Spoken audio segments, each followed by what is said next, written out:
Back on the 64th floor, Pasquale had no idea what was going on, so he called home. His wife Louise was in bed resting. By that time, she was 7 months pregnant.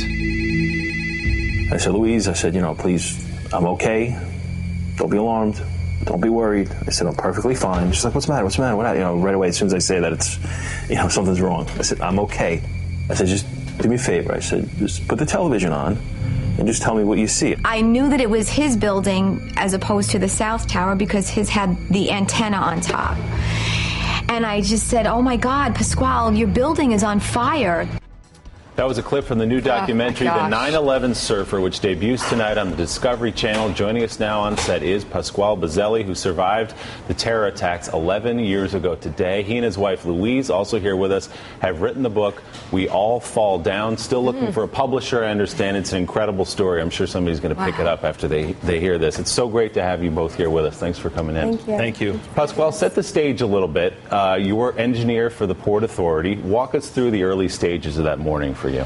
Went through my normal routine, getting up in the morning. My wife was still sleeping, very, very pregnant at the time. I remember the night before I was watching Monday Night Football, and I got up maybe a little bit later than I should have. So I ended up getting into work a little later. And because of that, I was actually in the elevator going to the 64th floor, the express elevator, and that's when I first felt the impact from the first plane hit the North Tower. So I was actually in the elevator at the time. And a lot of people will ask, and I know Louise was asking you that day, why did you stay in the building so long? I think it was 80 minutes after impact before you decided it was time to go down. Why did you stay? Right. Everyone asked me that question. It's a lot of factors. Once I finally reached the floor, everyone who decided to evacuate had evacuated already. So it was myself and the gentleman in the elevator, Bill, who joined 14 others on the floor, and there were 16 of us total. They had decided to stay. My boss at the time had called down to the security desk, and he was told to stay and wait till help arrives. There was thought that let's keep the stairway clear, because I was also in the 93 bombing, and I had to evacuate at that time, and they corrected a lot of deficiencies, but the stairs at that time acted like chimneys, so they were filled with smoke. So some people were hesitant leaving until they knew it was clear or safe to go down. Some people wanted to keep the stairs clear so that firemen could actually reach the point of impact and also allow others that were injured to get by. So by staying out of the stairs, we thought it was the best thing to do until we were told to go. And honestly, not knowing that the building would ever collapse, there was no reason to I guess, rush or be scared at that point. It was a well-lit, functioning office. Is this when you made your call to your wife? When did you where were you when you made the call to your wife? As soon as I reached the floor and I spoke to my boss, Pat, I said, Pat, what happened? And he said, I don't know, but he goes, I was knocked out of my chair. I said, let me call my wife. She's at home. I don't want her seeing this. I knew, the television, the media, reports things right away. So I said, she's going to know before I know what happened to the building. And you did. You saw the antenna on the top of the tower. You call him up. Did you say, get the hell out of there? He basically called me and woke me up. And he said, Louise, if you turn on the TV, let me know if you see anything. And I did. And excuse me, I said, Pasquale, your building is on fire. The top of your building is on fire. And as I sat and listened a little bit longer, I heard the newscaster say, we think a plane hit the World Trade Center. Yeah. And I said, they're saying they think a plane hit. So he wanted to know where, in regards to the building, was it hit? Was it like high, low, or Middle, so we figured that he was he was below it, thank God. And Louise, I was just going to ask you, when the tower eventually falls, we were just talking about this, I had the same experience with my sister-in-law. You're sitting thinking, you've just watched on television your husband, the father of your unborn child, die on TV. What's the feeling like, and what happens for you after that? That feeling was, total helplessness, just total. I wanted to jump through the television screen. I just kept screaming, no, no, no, and I felt like everything in my body just like drained out, and when it finally fell, I couldn't even watch anymore because I had watched the second plane hit, and then Tower 2 come down, and then I was trying to say, don't think it's not going to happen, and it did happen.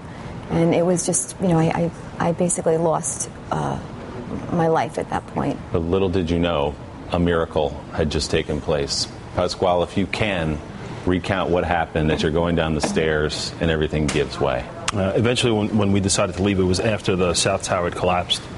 And I think it was a good thing, but I didn't know the South Tower had collapsed because where our office was located, it was on the northwest corner. And the way the building was set up, you couldn't see the South Tower from that angle. It was blocked. So we felt this rumbling, and we attributed it to maybe part of the building, a plane or something collapsing up above. And that's when we decided to gather our things and start getting ready to head down. The smoke started filling in on the floor. We entered, I believe it was stairway B, and we started making our descent down the stairs. We had reached probably in the 40s and encountered firemen sitting there, just exhausted, taking a break. They had all their gear on, drenched with sweat. I remember stepping over them and between them to try to get by, and they said, just keep going. It's a clear run. Just keep going. We encountered some more firemen in the 30s. One of them said, you can get off at an elevator on the 24th floor. And we all just were resounding, everyone right away, no, we're not getting into an elevator at this point. And as I was going down the stairs, I remember passing and looking, 26, 25. I said 24, this is where we could get off, but we're not. And it was only a couple of flights later when all of a sudden I heard this tremendous, loud freight train type of noise from above. The railing, the stairs started shaking violently. In that split second, I didn't know. I thought something was falling through the stairs. And just in order to protect myself as much as possible, I just dove onto the next landing. I buried myself in the corner, laid on the floor next to the wall, trying to protect myself from anything maybe was falling. I had nowhere to run.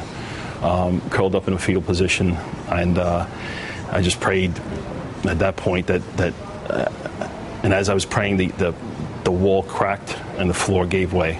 And that's when I started to free fall, and I realized at that point, oh my God, this is how I'm going to die. This is it. You always wondered how you're going to die. And first thought, oh my God, I'm going to die. This is it. Please protect my wife, my unborn child, Hope. I prayed for a quick death. And I stayed tucked in to a fetal position. I felt this sandblast or abrasive kind of air. I was getting hit.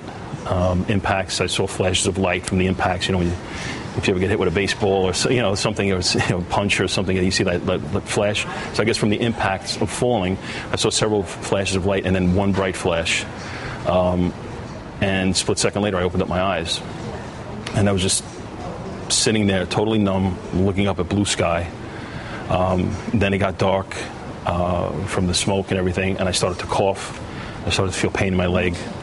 And I said, I couldn't even believe at that point that I was alive, and I survived that, and there was nothing above me. Do you have any sense for how you fell from the 22nd floor, which is the way you've identified it? Mm-hmm. You landed on a rubble that most people think was about 7 stories high. Correct. So we're talking about a 15-story free fall on theoretically a piece of concrete. That's why they call you the 9/11 surfer. There are people in this documentary, as the viewers will see tonight, MIT physicists who explain perhaps what might have happened, a hurricane-force wind that almost lifted you up and allowed you to float down. Do you remember at all what it felt like? Do you have any idea of how you might have survived that fall? I remember everything. I remember the fall. Every moment of that fall I remember. So I experienced it, and I think it's how I've been describing it that I guess the experts were able to come up with that theory. I always wondered myself, so I guess it makes sense. We'll obviously see the full story through your voice on Discovery, but him coming home after all of this, how do you describe that moment, seeing him again?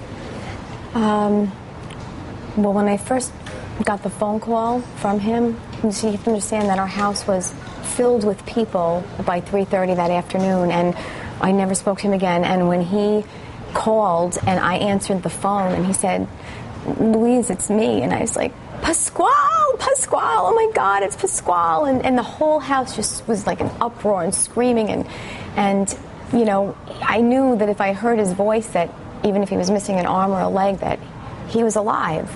And when he finally did come home that night, it was a long day, and just being there, waiting in the driveway, people were still over the house, and I couldn't wait to touch him and feel him and, you know, make sure it was really you and that you were really home. And I mean, it was a nightmare that turned into, for us anyway, you know, it ended. Him coming home. What we dealt with after that is another story. Hard. Yeah. And Pasquale, you tell your story now. Why did you wait so long? I feel I can tell the story now. I did tell the story then on, you know, small local type things, and everybody said, you have to tell your story, you have to tell your story, it's amazing. It was difficult telling the story then, you know, it just the emotions, and they still are, but they were much raw, you know, very raw then. And now I'm able to deal with it, I'm able to, you know, be happy again and, you know, and feel the joy of life again, so I'm able to tell it. And your beautiful daughters, Hope and me, are both here with you today. We're glad you're here with them, Pasquale. Thank you so much for telling your story. We appreciate it. Thank you. Thank you for having us. Thank you, John. Thank you. The documentary is The 9/11 Surfer. It premieres tonight at 8 o'clock Eastern on the Discovery Channel. And their book, co-authored by Louise, We All Fall Down. Pasquale and Louise, thank you. We'll be right back.